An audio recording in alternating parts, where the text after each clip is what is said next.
Are we ready? Good morning. Happy Father's Day.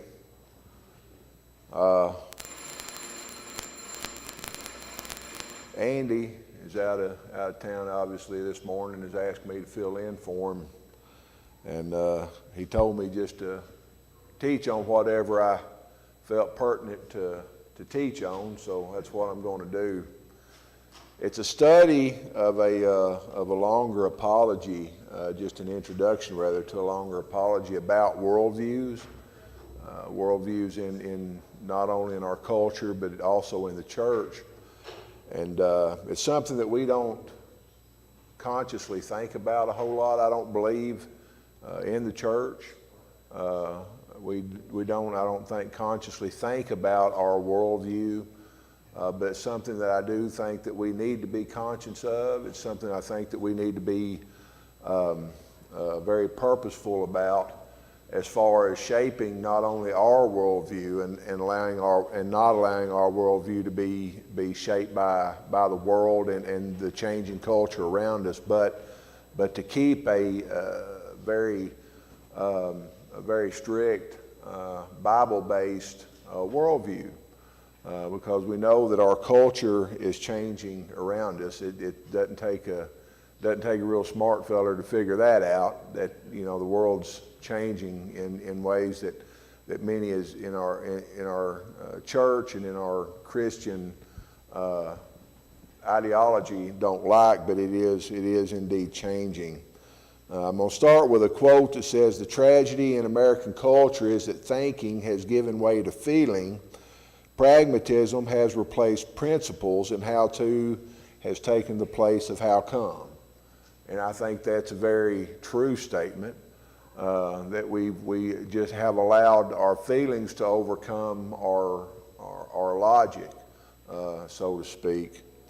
So this kind of study, even though it might be new to us, I think it's very important that as we as Christians, after all, have to realize that we are citizens of heaven. But sometimes we separate that ideology of being citizens of heaven and also a part of this world, and we've allowed that in our minds to be separated. And anything that's church is church, and anything that's secular is secular, and we don't let the two intermingle very, very much. And I think this ideology and this way of thinking demonstrates the need that we have to study things like worldview, because I used to think the same way in many ways, because I mean, it just used to, and even in the Islamic world, the religion is the law. It's the law of the land. And if you study back on Judaism and you see the law of Moses was not only, and Judaism was not only the religion, but it was also the law of the land. In America, Christianity is Christianity, and then we have the law of the land. And so we have allowed that to be separate. So when it comes to matters of religion and doctrine and worship and spirituality, we deal with these in the church, but when it comes to matters of medicine, policy, public education, psychology, etc., that is of the world, and we don't concern ourselves with such matters in the church, and therefore we see this separation of church and state, and so we don't concern ourselves with secular matters as Christians. Y'all understand what I'm saying? Basically, a lot of the separation in church and state has started in the church because we have allowed that separation to be prominent in our lives. And we'll see that this way of thinking, even though it is fairly common in Christians and non-Christians alike, I don't believe that it is biblical. It is not biblical. God didn't create a compartmentalized religion. God is Lord of the universe. And his religion and the belief in that and our Christianity should be universal, not only what we do here, but also what we do in the secular world also. Yes? I'm not big on conspiracy theories or such, but I think to speak to that first quote, the reason I'd rather have you use emotion rather than thought is I can convince you I'm a nice guy easier than I can convince you that what I do is right. Mhm. You know, it's much easier to sway the emotions and get people to support you based on emotions, and that's what our political system is pushing toward. They don't want you to look at facts. They want you to go by emotions, and I think that's carried over into the Christian world. It is, and I agree with that 100%. And it is very intentional. I mean, this isn't happening by accident. There is an agenda. This is very intentional move that the world is making to marginalize Christianity, and even to either exclude anyone that speaks against it, or to have it watered down to agree with it. And it is very intentional, yes. And to think that religion means not thinking. No, you should be thinking about your religion. Exactly. You should be studying it and using your brain. Exactly, and we're going to get into that, because I think that we have been, I'm not going to say really conditioned, but we've kind of fallen into this rut that religion and our Christianity is just something that we do. It is just something that we just kind of mindlessly just go through, and that we just kind of do and don't apply it as we should in the world around us. So first thing we're going to do is look at worldview and try to draw an understanding of worldview and what is worldview. Because worldview is a human necessity. Some people can articulate it, others are only vaguely aware of it. But worldview gives meaning and direction to life. A worldview is a mold for culture. Culture is inherited and passed down.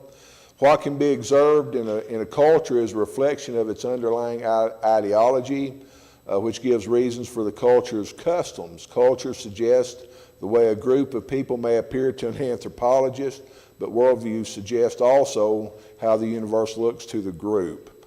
And so a worldview is a perspective of the world, and our view and interpretation of the world is shaped by our underlying presuppositions, which is our worldview. So to sum it up, worldviews are kind of the glasses by which we see the world through. And it's either to understand or misunderstand the world around us, but it is the world that we see. It is the glasses that we see rather the world through. Because there is no such thing as a person, or as a person that has a view that doesn't have a view that is not, does not have presuppositions in it. Just very simply, we all have presuppositions from our life experience, from our raising, from the cultures that we were raised in. We all have those presuppositions by our education, by everything. The question is then, which worldview is right? Simply put, it's the application of that view of all life. Have any of y'all ever eaten a TV dinner? Yeah. Everybody's just about eating a TV dinner. Or at school, where you have the tray that's got, the little things where you keep your corn out of your mashed potatoes or whatever, even have sometimes at family reunions, the little compartmentalized plates. And so if you look at that and you see and you can imagine that plate in your mind, I wish I knew how to do PowerPoint one of these days. I need to learn so I can actually put it up there. But y'all just going to have to imagine a TV dinner tray. That's compartmentalized. So you've got family life in one compartment, our relationship with Jesus in another department, our entertainment in one department, and our career in another department, which is usually the main course, because we spend more time on our career than we do anything, don't we? Working people, that's where our life has to center around for our existence here. So that's the biggest compartment. So when we look at the different parts of our life and the different compartments and how they relate with each other, so what would the worldview you think be in this idea?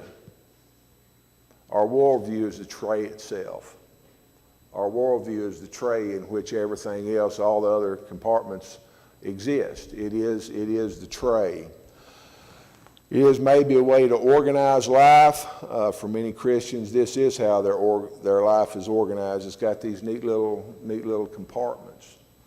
But I think as Christians that we need to have just a regular old plate, a regular old dinner plate that allows everything to just kind of run and exist with each other. And yeah, I was kind of that way, Bob. Growing up, I couldn't let my food touch each other. I had to keep everything kind of separate. Make sure my corn and my green beans were strained real good where none of the juices got on my mashed potatoes because I was picky like that. Anymore, I do that thing. It don't matter. It's all going to the same place. It's going to that stomach, so I just eat it. But I used to have to keep everything separate. I don't want the gravy on my vegetables. Gravy's good on anything, Bob. So anyway, so the problem with that scheme is that I really do think that our life should be more like a plate, because it's Christianity. As a part of our life, it shouldn't be just in a compartment. It should just kind of intermingle with everything else and get on everything else. Jesus didn't come to occupy any compartments, but he came to be the compartment of our life. If you'll look at Romans 12:2, we're going to read a few translations of this, but Romans 12:2 says, "And not be fashioned according to this world, but be ye transformed by the renewing of your mind." That is the American Standard Version. The New American Standard Version says, "And do not be conformed to this world, but be transformed by the renewing of your mind." And the Phillips translation says, "Don't let the world around you squeeze you into its mold, but let God remake you so that your whole attitude of mind is changed." And I kind of like that. I kind of like that pretty good. And the Message translation is, "Don't become so well adjusted to your culture that you fit into it without even thinking. Instead, fix your attention on God and you'll be changed from the inside out." And I like that one pretty good too. The idea is to be a part of the world, but don't be a part of the world. But so many times we allow ourselves as Christians to be part of the church and part of the world, and more part of the world than part of the church. And we try to mold our worldview and mold our religion around our culture rather than mold our culture around our religion. And that's where I see us as a people right now in the world as trying to mold our religion, mold Christianity around the world. And that is a dangerous precedence to set. So as we think about the tray is the worldview, and it shapes all aspects of our lives because it's just every little compartment's got a different shape, and everything in that compartment is shaped to that compartment. And I don't believe this is the way that it needs to be. I think Romans 12:2 of the Phillips translation, I like that about better than any of them. The basic elements of a worldview are, number one, the view on God, on ultimate reality, and that of course is God. Where did everything come from? Where did everything come from? That's singular. It came from God. We believe that God created the world. Now we might be able to sit down and have a discussion and differ on how all that just came about. That's fine. But when it boils right down to it, God created the world. He made it. He made it. That's where we came from. That is our origin. What's gone wrong with the world? What's gone wrong? What happened? I think if we read Genesis, we can get it from there too. We not only know from Genesis that God created the heavens and the earth, but we also know what went wrong. Man made a choice. God gave us a choice. He gave us a choice to do right or wrong. He wanted us to make the right choice. That's why he put that tree of knowledge of good and evil in the garden, so they'd have a choice. He wanted us to have choice. He gave us free will. We made the wrong choice and brought sin into the world when we disobeyed God. And man's been suffering from it ever since. Yes, sir. You know, it strikes me too, you go back to Genesis. Paul does this a lot with some of his arguments, trying to convince like the Corinthians and the Galatians. He goes back to Genesis to try to support his argument for why he believes what he believes. And you see that, you can look at it, God created them male and female, right? But clearly our society has a different opinion about that today. Yes. It's becoming a big issue today. It is, yes. So what you're really seeing in our society is rejection of God. Yes. Romans 1 talks about that. Yes, it does. And so you talk about, having, this compartmentalized, it is not possible to reconcile our beliefs with what the world believes. You can't have like a mixture of both because they don't mix. So some of our ideas don't fit in that compartment. Yeah, you just can't make it the right shape. But I guess my point is that, there is no accommodating the beliefs of the world, and I guess to support your position. Yes. Because the world does not start from the same point that we do. They don't. And I really struggled with that, and that's what really led me into this kind of this rabbit hole that is the way, the worldview and everything else, because I was raised in a culture, I was raised in a society, and I wouldn't say that we were sheltered, but we were protected.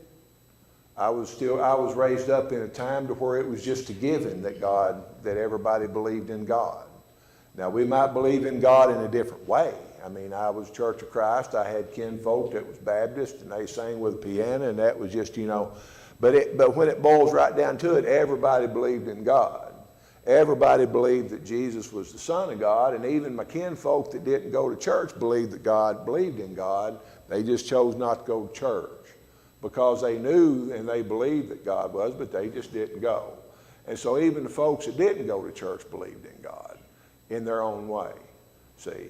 But as I got older, and as I got older and began to see and look around and understand, I'm like, hey, there's some folks that just don't believe this way at all. And and it took me a long time to wrap my head around the fact that they really and truly, I just used to think they really don't believe that. But they really do. They really do believe what they believe. And they're just as passionate as we are about the fact that God is. Yeah, Rob? We're taking God out of colleges and schools, and that's why we have a generation that doesn't know who He is. Exactly. They don't even know what the creation is. It's been No. And again, that's been intentional. It's been a gradual progression toward that, and we'll get into it as far as I can. I've got there's 14 pages just in this introduction on worldview in this apology. And so we've got plenty of material to cover if y'all want to just sit here. But then it goes, I think it may be a 40-page deal altogether. But if you're interested in it and want it, I'd be glad to text it to you, email, whatever, to get it to you, to let you read it, because it is interesting and it gets way deeper than what I really want to get into here.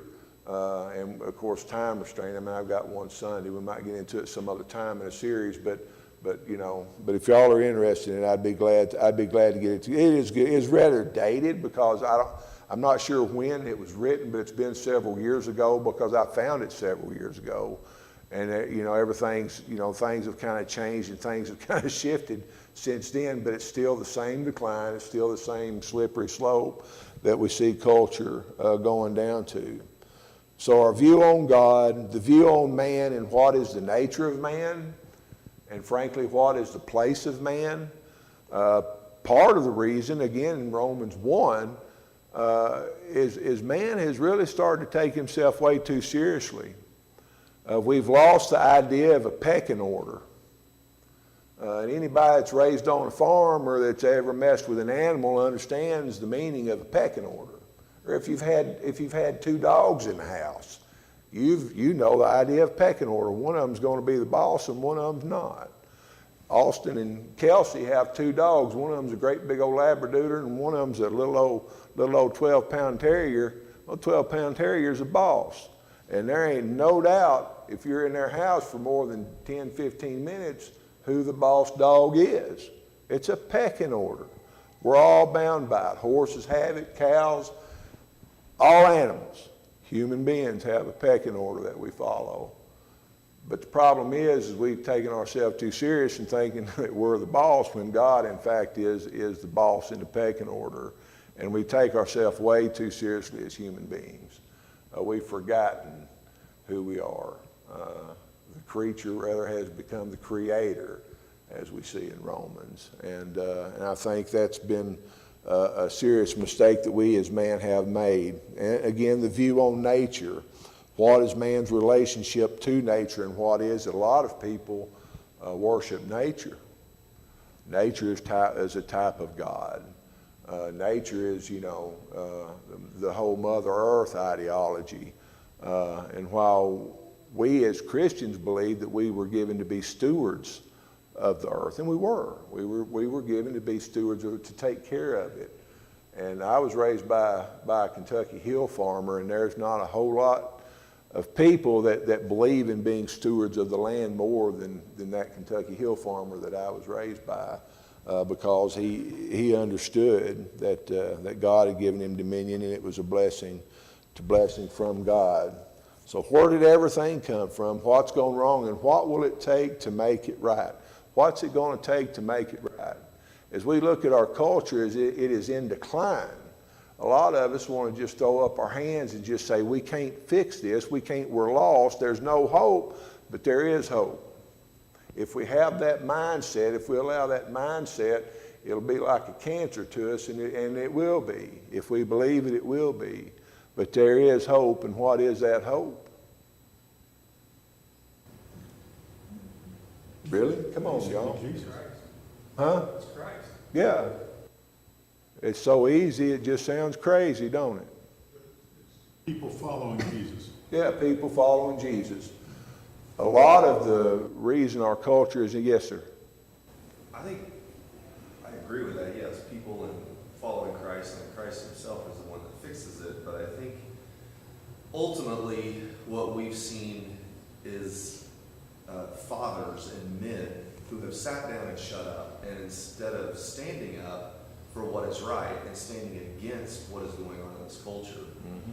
So I think it's going to take men and fathers to stand up and be the example.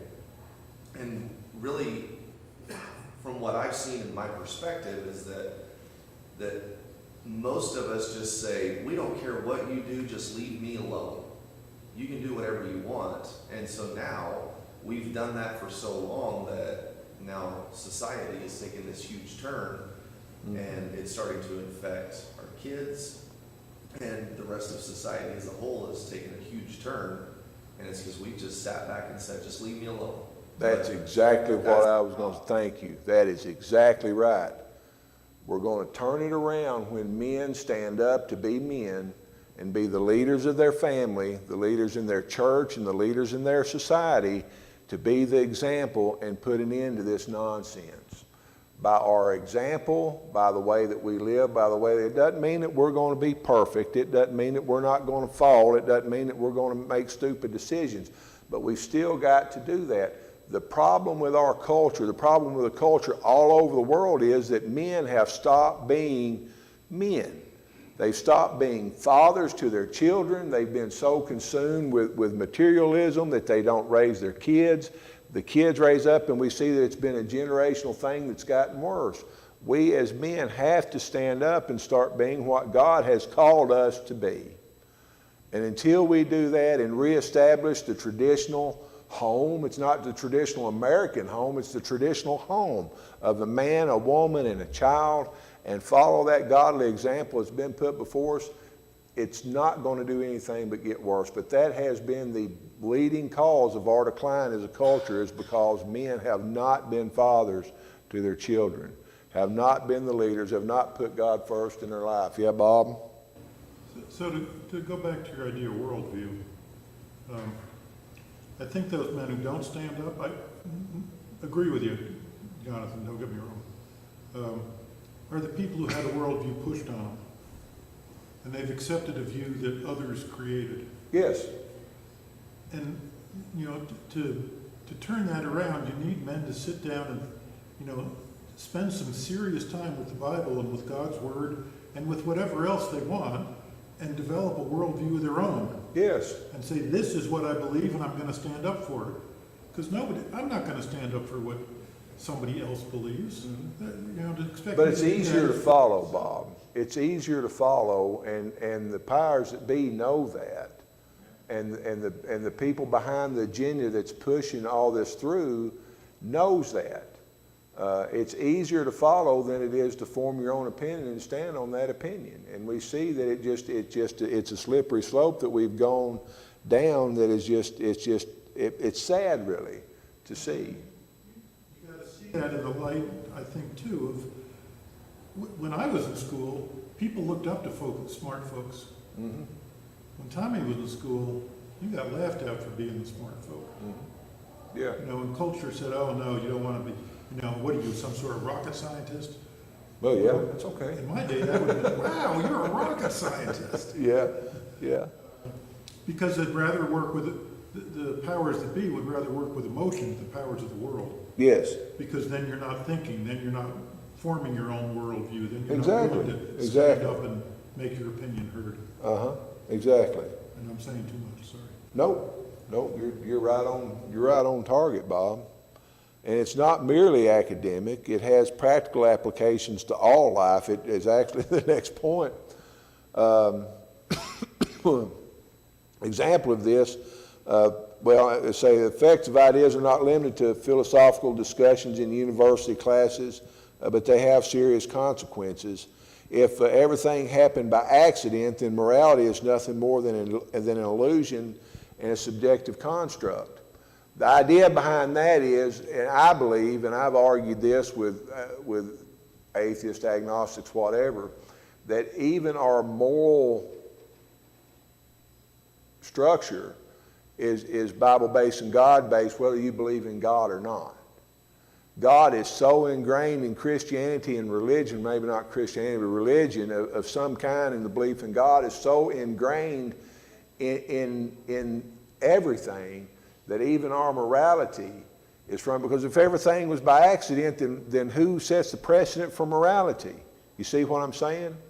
Who sets that precedent? There is no right or wrong, and we see as the further we get away from it, we see a digression from the ideology of right and wrong, and what's right for you is right for you, and what's right for me is right for me, and it's okay. We can make our own decisions on what's right or wrong.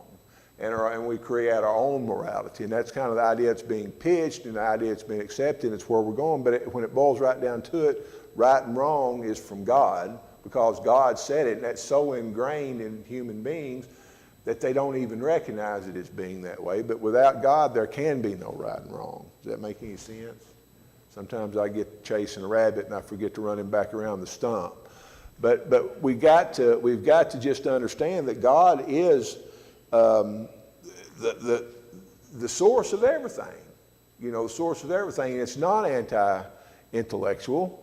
It's not anti-educational. It's not anti-science. It's not anti-anything, because God is the source of all those things. The idea of God being omniscient is not that he's smarter than everybody, but he is the absolute source of the knowledge that we have. And so all the knowledge that we have is of God and is God. And so it's not anti-intellectual. In Matthew 22:37, I get a little keyed up, I'm sorry. It says that we're to love God with our heart and our mind. So intellectual pursuits should not be substantially different than religious pursuits. And intellectual pursuits should be seen as a pursuit of God's truth. In John 17:17, we see that God's word is truth. Not a truth, truth. Period. God's word is truth. It's not opposed to scientific discoveries. It's not opposed to philosophy. It's not opposed to medicine, politics, or other kinds of truth. God's word is the foundation of these areas of truth, and since politics has been brought up, I'm going to touch on that for just a minute. Waste a little time on that because it's something that we really need to be conscious of. I'm not going to get into politics, but I'm going to talk about politics. Okay? I didn't register to vote till I was 26 years old because I didn't believe my vote counted, and I thought it was all just already predetermined, and it was just thrown away. One of my good friends back in Arkansas by the name of Tim Woolridge went to church with him. His daddy was an elder at the church. Tim was one of the first friends I made in Arkansas. I pulled up in an old Dodge truck, and I went up, and he grabbed me at the front door and said, "Come here, man, you got to talk," because him and his family were Dodge people too. And that started a friendship. It's lasted all these years. From the time I was 18 years old, I've been friends with this man over an old green Dodge truck. Good people. I mean, Dodge people got to be good people, right? But Tim, he worked for the college. He decided he wanted to go into politics. He wanted to be a statesman, so he started running to be a representative of Arkansas. And I thought, man, this is great. My buddy's wanting to get into politics. We need men like him. He's a godly man from a godly family. I knew and loved his parents. I knew and loved his brothers, his kids. I knew everything about this guy, and I thought, I believe in him. I believe in what he's trying to do because he's trying to get in there and make a difference. He is a good man. He's an elder of the church himself now. I was just blown away by the response of him running for state legislature by other Christians that it broke my heart. It broke my heart because there were people in the church in our movement that were saying, well, I can't believe he's running. There's no way that he needs to be running. You can't be a Christian, be a politician at the same time. How in the world can he claim to be a Christian and be running for this? And poof, mind blown. Now it didn't deter Tim. Tim was headstrong and determined. Some folks might call him hard-headed and stubborn. He was a Woolridge, is a Woolridge, but we'll say he was headstrong and determined. It sounds a little bit better. Tim, if you ever watch this, I love you. But he was great. And he pushed through and he made representative. Later he made state senator. He ran for Congress, but he had gotten sideways by then Governor Bill Clinton. And so Bill had an axe to grind with him and came and endorsed another candidate.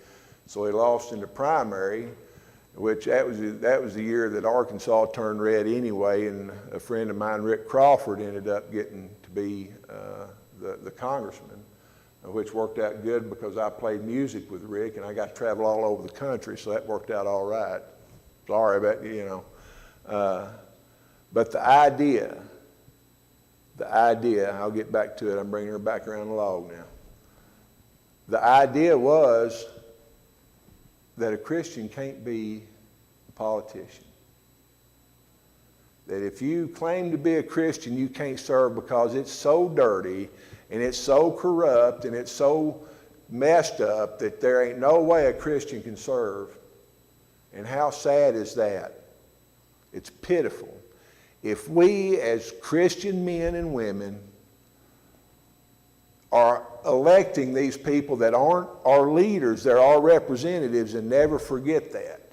No matter whether you vote blue, whether you vote red, I don't care. These people are not our leaders, they're representatives. They should represent our value system, they should represent our beliefs, they should represent our worldview, and they should share in that worldview, or we shouldn't elect them. And the idea that we have a mentality that you can't be a Christian and be a politician blows my mind. And we've got to get away from that. That's all I'm going to say about it, Bob. I hear what you're saying, but I think the other reality is that an effective politician is one who is good at compromise. Yes. Well, there's only so far you can compromise if you're going to remain a good Christian. No, sir. I don't believe that. Yeah, I disagree with that wholeheartedly. I believe that you can disagree on policy, but you can never disagree on morality. You can disagree on how the money's spent, where the money's spent. You can disagree on a great deal of things, but when it comes to the morality and representing your constituency and what they believe in their core values, I think that you can do that without any compromise at all, and you should. There'll just have to be one of those points, another one of those points that we agree to disagree on, because I don't think that morality should be at all. And I think that we as Christians should elect people with a Christian worldview, or they shouldn't be elected and held accountable for it. You talk about them being representatives and not leaders, and I think what you see is that they are in fact representative. I think Tanya and I talk about this all the time, that the makeup of our body politic, our House of Representatives, is a reflection of our society. They I believe are you're representatives. correct. Yes. And there's the real, the red flag, if you will. The real sad point. That's what you see. I think so. But we as a nation as a whole have allowed it to happen. Now, I saw a TV show one time that talked about the fact that Christians have been brought into a fight that they didn't ask for and weren't seeking. Like I said, the culture and the society that I was raised in, all we wanted to do was go to work, go home, raise our kids, and basically pay our taxes and be left alone. And I'm still so that way. I just want to do what I need to do and get by and just leave me alone. But we've been brought into this fight. And we have no choice but to fight it, because it's tearing at the very structure of our culture is being just ripped. Our children, we see our children. What kind of world are we leaving for our kids and our grandkids if we don't stand up and start trying to make a difference and teaching them and sharing with them? Rob? Our representatives don't get into office unless they're voted on. Uh-huh.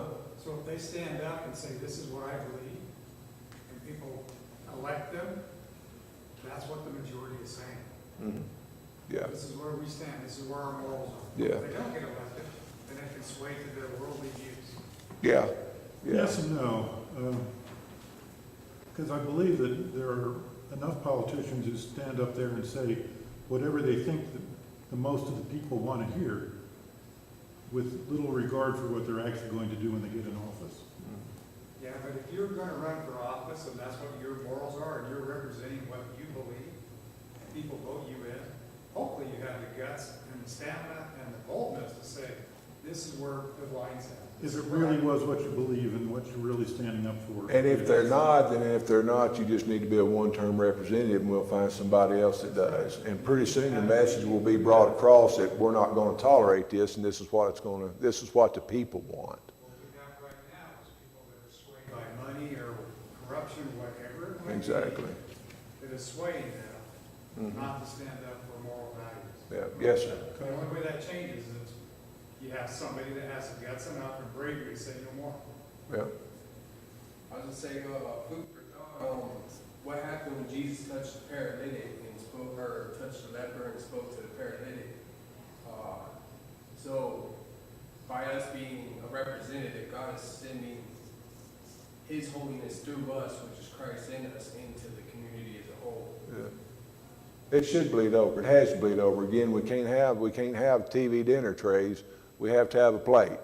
Okay? It's all got to intermingle. It's all got to mix together. One last point before the bell rings has to do with the loss of our children.